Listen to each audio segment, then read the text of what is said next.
Coach, you're facing another team that has really good guards. What kind of challenge is that for your team?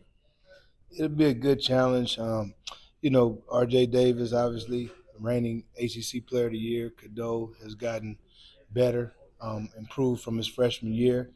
The freshman Jackson coming off the bench is really good. So they do pose challenges.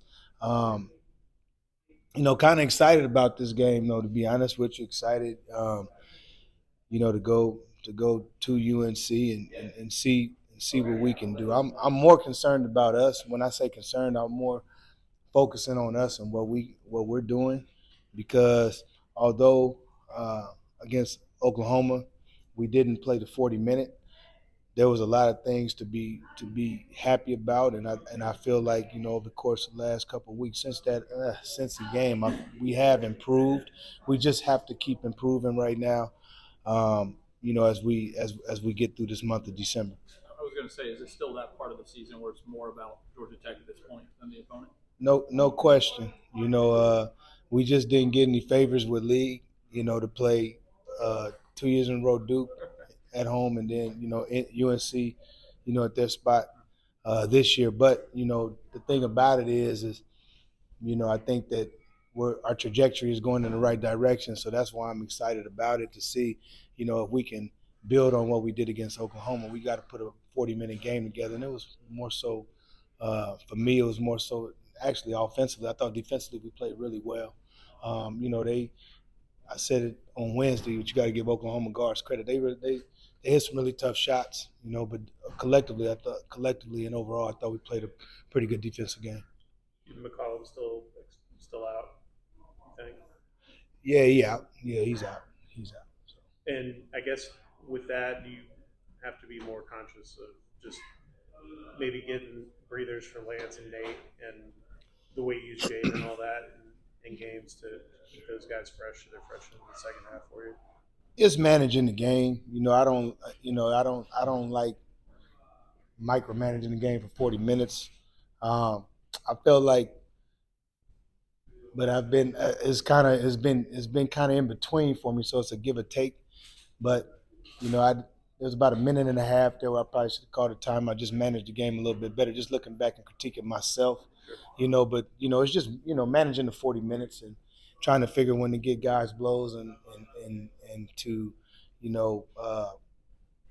again, play hard on defense. We can rest on offense, and we can do some different things. But yeah, it gets tough. But to be honest with you, man, there's no excuses over here, and I don't really think about what I don't have at the moment, because I can't. So I'm just trying to focus on the practice time. It's not minimum, but you can only do so much bumping. Staying away from injury, because the main thing is to get to the game. But we've gotten a lot of film work. We've gotten a lot of individual work. And the attention to detail part, has to improve a bit. So that's the one thing we've been concentrating on. Yep. Is this a game where you naturally want Bai to get involved and stay out of foul trouble, maybe take advantage of some of their younger players inside and go from there? Yeah, it'd be, Bai, we need him to be more impactful. I would say this, when you look at his numbers, they're right about the same as they were last year, but I would say the impact isn't the same. We need him to be more impactful. And one of the biggest things that stick out for me is he only has 4 block shots. A lot of things are going on, and I know he wants to play better, but for me, I'm looking at that 4 block shots in 8 games. That's not the guy that we became accustomed to seeing. And, I think he knows that. And I look for him to have a big game on Saturday. We talked about in the summer, this is your second go-around in the ACC. How does that change things for you? Having played some of these programs before and now coaching against them the second time. It does change some things, because I know what to expect, and so that's probably my optimism, the optimism that I have as we, turn the page and we go into this first ACC game. And I know that this is, although it's just one game, and then we got a couple more before we come back and play the next ACC game. This is building right now. This is building. And, fortunately for us, as I watch Carolina, they're trying to find themselves as well. And we're catching them at the same time as we're trying to find ourselves. And so, that it makes for an interesting dynamic as we play on Saturday. But I'm excited, and I know that they're capable. And the biggest thing for me is transition. Period. It starts and ends with transition defense against them. And that's going to determine this game.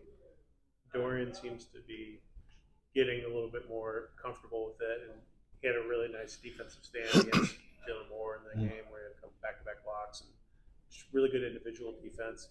The offense probably is going to take him a little bit longer to adjust. How do you feel like he's developing over these first few games? I think he's been good. The first 8 games. Defensively, I think he's really good. The common fan probably don't know the impacts he had on defense, and I would say that sequence stood out to everybody because he got blocked shots. But he's been in the right place. He's done a lot of good things. He's contested shots. He's been good rebounding the ball for us. And as a freshman, that's been huge for us. So he'll continue to improve. We'll continue to push him, and then offensive end, to your point, he'll get there. But the biggest thing is, man, focus on making a layup.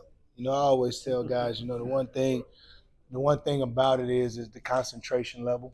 I think that going from high school to college and then playing for someone like me, I think that's where he's going to get better, continuously getting better, because I don't think he's been challenged in that area enough, and that's what gets me excited because he allows me to coach him.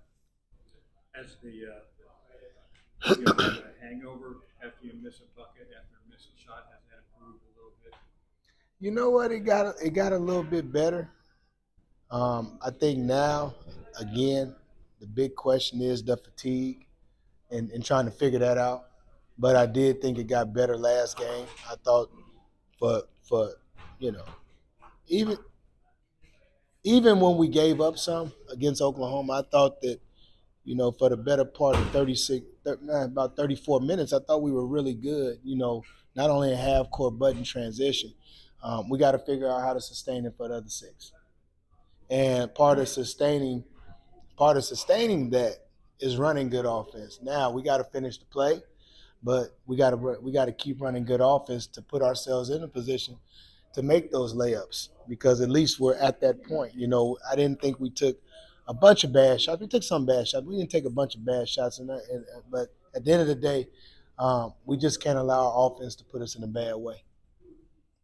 Does Nate playing alongside Terry now instead of McCollum, does that change how he plays the game at all? I don't know if it changes, how he plays the game. I mean, it gives our team a different dynamic more than Nate, So I don't think Lance is, the ball handler that Javian is in certain instances, but I think that, getting downhill, the aggressiveness, being a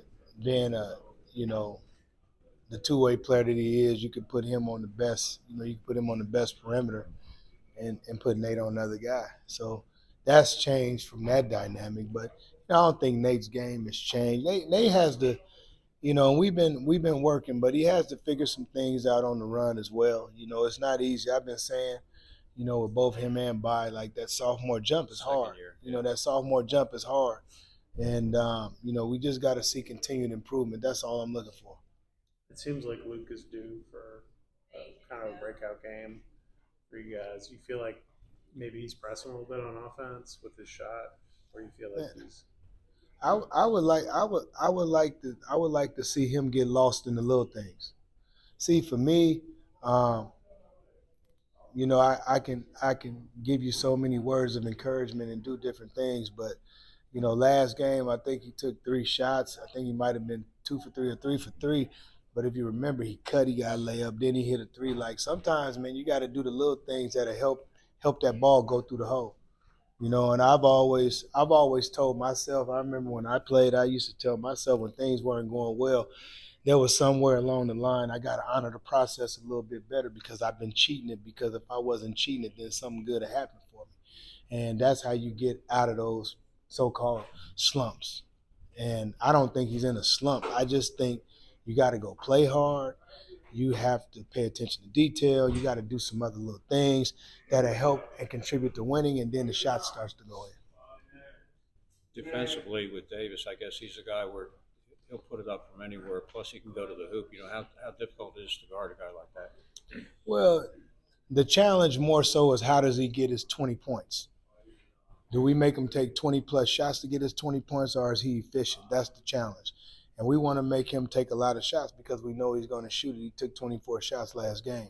So that's how I look at it. And playing against guys like Davis, when I played, and then myself as a scorer, it's the effectiveness of the points. And so just to make him work hard, if he takes 20-plus shots to get his points, we'd be right there to win. We're good. All Thanks, right. Sam. Appreciate it. All right now. Yep. Have a good trip. Yep. All right, baby. Yep.